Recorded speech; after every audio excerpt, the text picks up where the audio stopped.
तो अब हम करेंगे अपना पहला टॉपिक हमारा क्या है, बैलेंसिंग, जो 1 से 2 मार्क्स में हर साल आता ही है, एमसीक्यू की फॉर्म में भी आ सकता है और इसको स्टेटमेंट वाले क्वेश्चन के हिसाब से दे सकते हैं।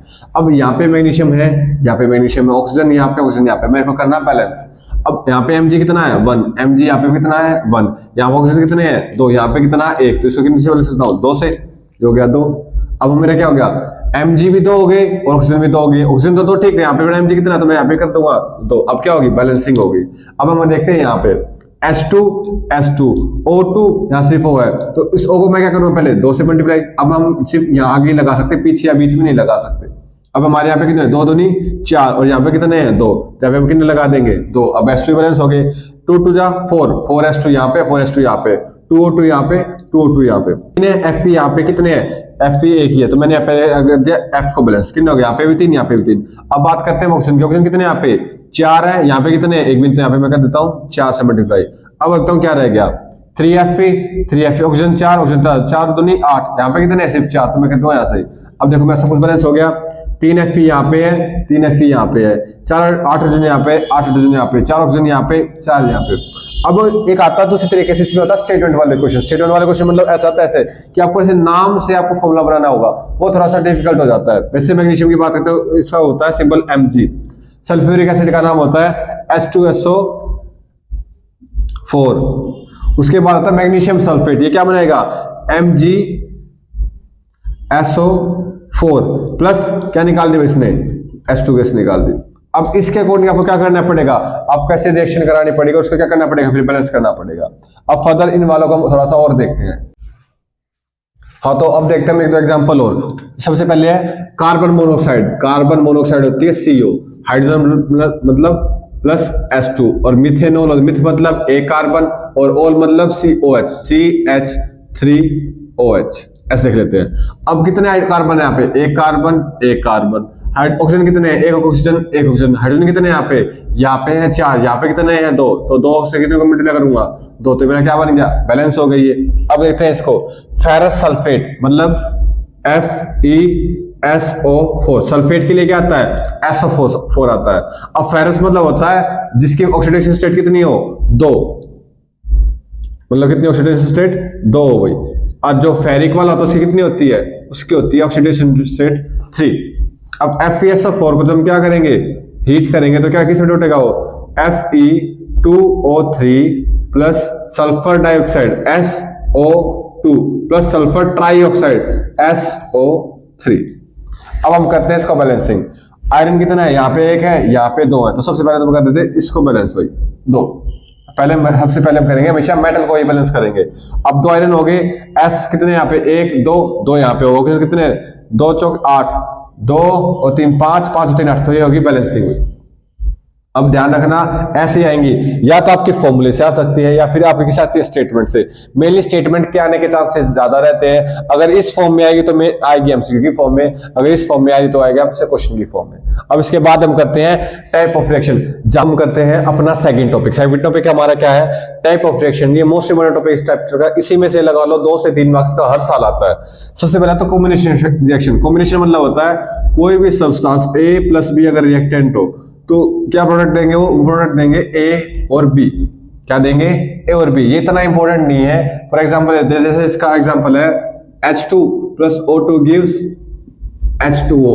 H2 रोटोने का माइनस क्या बना लिया भाई, और H2O बना लिया। उसके बाद है सेकंड डिकम्पोजिशन रिएक्शन। ये थोड़ी सी इंपॉर्टेंट है, हर साल इसमें से इक्का दुक्का क्वेश्चन पूछ लेते हैं कभी कभार। तो अब इसका पार्ट डिकम्पोजिशन होता है कि A और B को उसके कॉन्स्टिट्यूएंट पार्टिकल्स में तोड़ देना या एलिमेंट्स में तोड़ देना A प्लस B में, जिससे वो बना हुआ था। A प्लस B को इसमें तोड़ दिया हमने, AB में तोड़ दिया।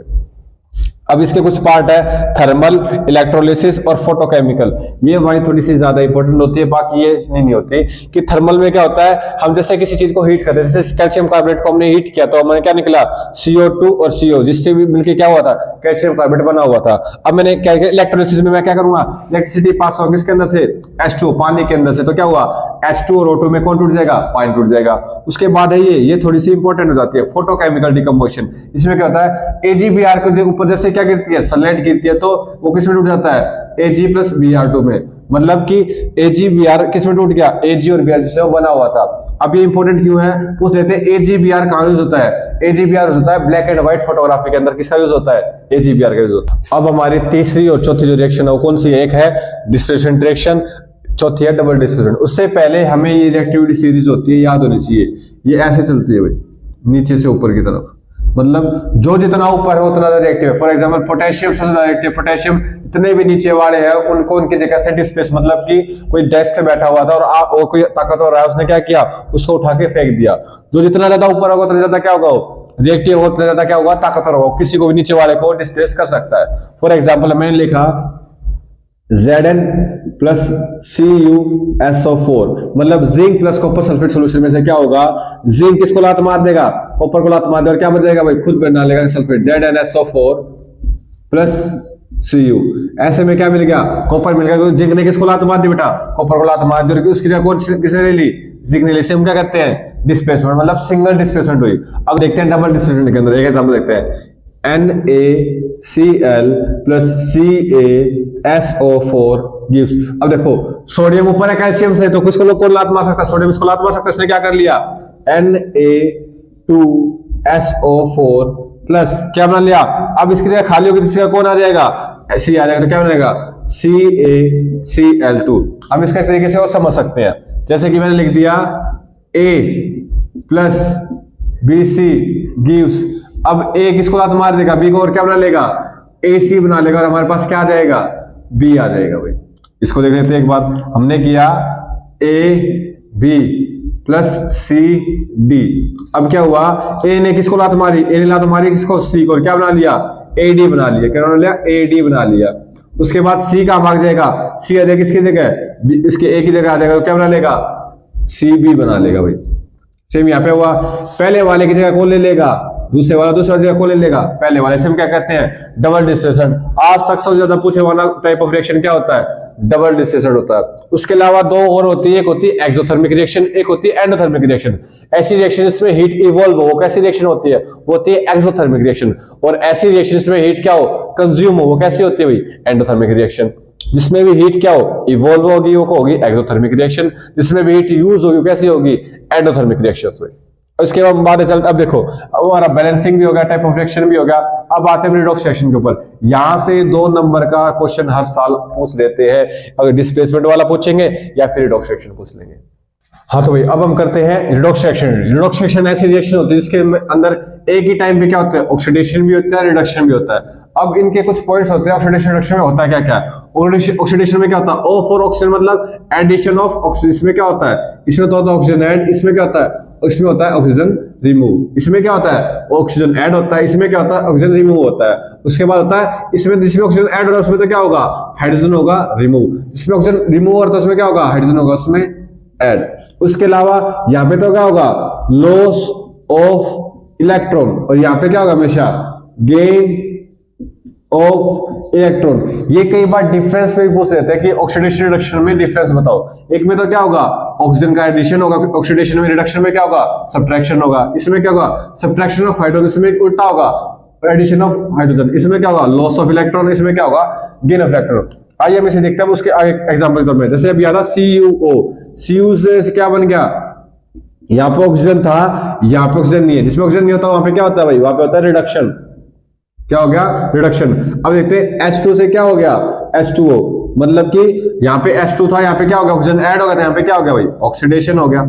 अब देखते हैं नीचे वाले में, MnO2 से क्या बन गया, MnO2 से बन गया MnCl2। क्या बन गया, MnCl2, मतलब यहाँ पे क्या रिमूव हो गया, यहाँ पे होगा रिडक्शन। अब HCl से क्या बन गया, यहाँ बन गया Cl2, मतलब यहाँ पे क्या हो गया, हाइड्रोजन रिमूव हो गया, मतलब यहाँ पे क्या हो गया, ऑक्सीडेशन। दोबारा देखते हैं, रिमूवल ऑफ ऑक्सीजन भी क्या कहलाता है, रिडक्शन कहलाता है। मैंने देख लिया, तो रिडक्शन हो गया यहाँ पे। और रिमूवल ऑफ हाइड्रोजन क्या कहलाता है, ऑक्सीडेशन कहलाता है। उसके अलावा एक तो वर्ड और होता है, वो होता है एजेंट। एजेंट है मतलब जिसका ऑक्सीडेशन होता है उसका तो क्या होता है, वो तो होता है रिड्यूसिंग एजेंट। और जिसका रिडक्शन होता है वो क्या होता है, वो होता है ऑक्सीडाइजिंग एजेंट। जितने भी है वो यहीं से छटेंगे, उस तरफ से कुछ भी नहीं होगा, बस इन दोनों में से ही होगा एक वाला। अब इसका क्या होता है, ऑक्सीडेशन, तो ये क्या है, ऑक्सीडाइजिंग एजेंट। इसका ऑक्सीडेशन, इसका ये क्या है, रिड्यूसिंग एजेंट। इसका ऑक्सीडेशन हुआ तो क्या है, रिड्यूसिंग एजेंट। इसका रिडक्शन हुआ तो क्या है, ऑक्सीडाइजिंग एजेंट। मतलब MnO2 क्या है, ऑक्सीडाइजिंग एजेंट है। CO क्या है, ऑक्सीडाइजिंग एजेंट है, H2 क्या है, रिड्यूसिंग एजेंट है, और HCl क्या है भाई, रिड्यूसिंग एजेंट। अब इसके बाद हम देखते हैं रेंसिडिटी चैप्टर का लास्ट टॉपिक, जो क्या है, रेंसिडिटी और कोरोजन। अब कोरोजन मोस्ट इंपोर्टेंट टॉपिक है भाई, क्या है, मोस्ट इंपोर्टेंट टॉपिक है। इसके ऊपर 2 नंबर का तो हर साल आना ही आना है, कितना ही ट्राई कर लो, ये आएगा ही आएगा। क्या आएगा, कोरोजन तो आएगा ही आएगा। अब क्या, the phenomena due to which open surface of the metals are slowly turn up by the reaction of air, water and chemicals are present in the atmosphere. अब भाई उसे हम क्या बोलते हैं, कोरोजन। मतलब जितने भी मेटल्स है, यहाँ पे सिर्फ आयरन की बात नहीं हो, आयरन की बात में यहाँ वाटर नहीं आता, ध्यान रखना। जो आयरन है वो पानी के साथ रिएक्ट नहीं करता, किसके साथ रिएक्ट करता है, स्टीम के साथ। सिर्फ रस्टिंग अलग होता है, कोरोजन अलग होता है। कुछ बच्चों को रस्टिंग कोरोजन में डाउट होता है। अब जिस ऐसा फेनोमेनन से सरफेस किसी भी मेटल का कोरोड हो जाए, किसी मेटल का क्या होता है, कोरोड हो जाए, उसे हम क्या कहते हैं, कोरोजन बोल देते हैं। अब आयरन के अंदर इसको हम बोलते हैं रस्टिंग। क्या बोलते हैं, आयरन के अंदर इसको बोलते हैं रस्टिंग। उसके अलावा कॉपर में, एल्यूमिनियम में और आयरन में इनके रस्ट का कलर पूछ लेते हैं बहुत बार। क्या पूछ लेते हैं, रस्ट का कलर पूछ लेते हैं। कॉपर में कैसा कलर लगता है, ग्रीन। कैसा लगता है, ग्रीन। एल्यूमिनियम कैसा लगता है, व्हाइट। और आयरन में कैसा लगता है, रेडिश ब्राउन। कैसा लगता है भाई, रेडिश ब्राउन। कई बार इसके कलर भी पूछ लेते हैं। उसके अलावा एक प्रोसेस होती है rancidity, slow oxidation of fats and oil due to which change in the taste and smell happen. मतलब कि जैसे बात करते हैं, कुरकुरे आपने कभी खाए होंगे, आपने 1-2 कुरकुरे खाए, उसके बाद पैकेट को वापस अपने बैग में रख दिया। एक दिन के बाद आप उसे निकालते हो, देखते हो क्या होता है, उसके अंदर से स्मेल आ रही होती है, या अचार के अंदर स्मेल, मतलब जिसके अंदर भी क्या होंगे, फैट और ऑयल होगा, उसका क्या हो जाएगा, स्लो ऑक्सीडेशन, जिसके कारण उसकी टेस्ट में क्या हो जाएगा, स्मेल और चेंज उसके बदल जाएगा, उसमें एक फॉल्स स्मेल, गंदी सी, मतलब चुभने वाली ना क्या है, स्मेल है, जिसे हम बोलते हैं रेंसिडिटी। चैप्टर के मेन अब जो टॉपिक्स हैं चैप्टर नंबर के वो तो हो चुके खत्म। अब हम क्या करेंगे, मैं आपको एक पीडीएफ सेंड करता हूं, लिंक पे मिल जाएगी आपको, या फिर वैसे मिल जाएगी, जिसमें से आप क्या करो, क्वेश्चन प्रैक्टिस करते हो, पढ़ो, लिखो, जो डाउट है वो डाउट सेक्शन में मुझसे पूछ सकते हो। उसके अलावा नेक्स्ट वीडियो में जिसके जितने क्वेश्चन मैं प्रोवाइड करूंगा, जितने भी प्रीवियस ईयर क्वेश्चन जिससे क्वेश्चन आते हैं वो हम डिस्कस करेंगे। Thank you, have a nice day.